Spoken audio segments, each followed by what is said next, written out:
Napakarami po ng perwisyong hatid ng global warming and climate change.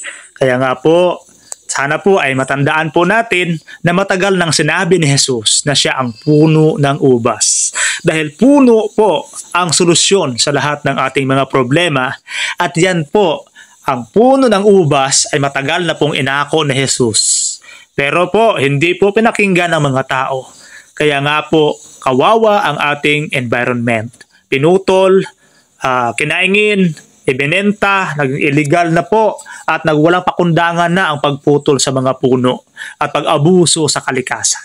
Kaya nga po, ibalik po natin ang pagmamahal sa punong kahoy na kung ating babasahin sa Holy Bible ay si Jesus nga po.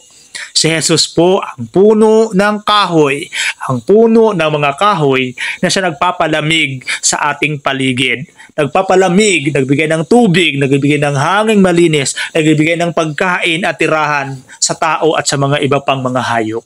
Kaya po ang puno ng ubas na si Jesus ay napakahalaga sa ating lahat. Kaya mahalin po natin ang punong kahoy. Thank you.